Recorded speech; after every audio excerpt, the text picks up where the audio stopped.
Dear God, I got one question. I need to know, do revolutionaries go to heaven? And if so, may their legacies last forever and their seeds grow. Tell them that we love them so and never let them die slow. It's like we cursed to be born black. We was kings and queens, now look where we at. I know it won't be long before we take it back. I just hope I live long enough to see it happen, and that's a fact. Cause one thing when you pro-black, you might love your people, but they may not love you back. For more than 400 years, we've been under attack. We survived slavery and then they gave us crack. Do revolutionaries go to heaven? Do revolutionaries go to heaven? Do revolutionaries go to heaven? Do revolutionaries go to heaven? Do revolutionaries go to heaven? I wanna know. Do revolutionaries go to heaven? I hope so. Do revolutionaries go to heaven? I wanna know. Do revolutionaries go to heaven? I hope.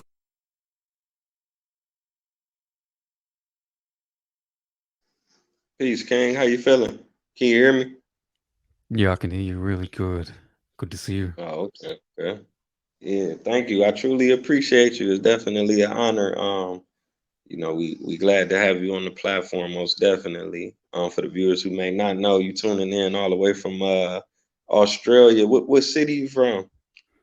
Yeah, I'm down here, 2 hours north of the city of so-called Melbourne. So it's an area called Yorta Yorta Country, which is that's where both of my mother's parents come from. This land as Indigenous people. So it's an honor to be on this land where I am. Oh yeah, most definitely. I want to thank everybody for tuning in to another episode of Taye Speaks. Man, for the viewers who may not know, let them know what your name is.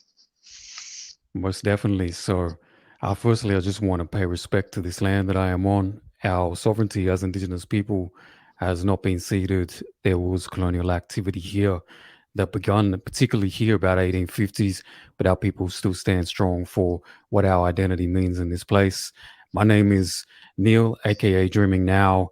That's my artist name. It is the platform name that I use for my social media, and I suppose it's a bigger thing around the indigeneity, which is so often referred to as the dreaming in Australia, or so-called Australia, as many people might have heard of it as the dreaming, this spiritual thing that is often seen as a past thing, but certainly for our people now, it is about the now as well. So for me, I wanted to use this name for this, I guess, this ripple effect that is everything that I can be in terms of a ripple here for my people in the now.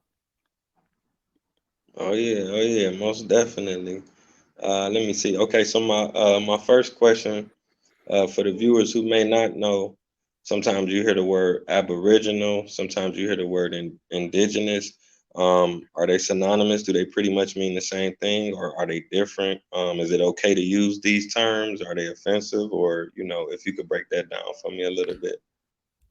Definitely, yeah. The historical use of these names, as I suppose, has been the same in many other places in the world. The names have changed over time, and certainly the word Aboriginal was one that was used more commonly, going back in the day to say when my mother was born in the '60s and before that time. But in more recent eras, more so into the '90s and the 2000s, you have terms such as Indigenous and now into the 2020s and so on, the phrases such as First Nations are starting to proliferate out here. But definitely, you got different mob, I suppose, as we use the word mob to identify our people that use different phrases depending on where they're from and also their age bracket as well. So for me, they're all good to use as long as we're referring to the original people of this land and understanding that that's what the meaning is alluding to.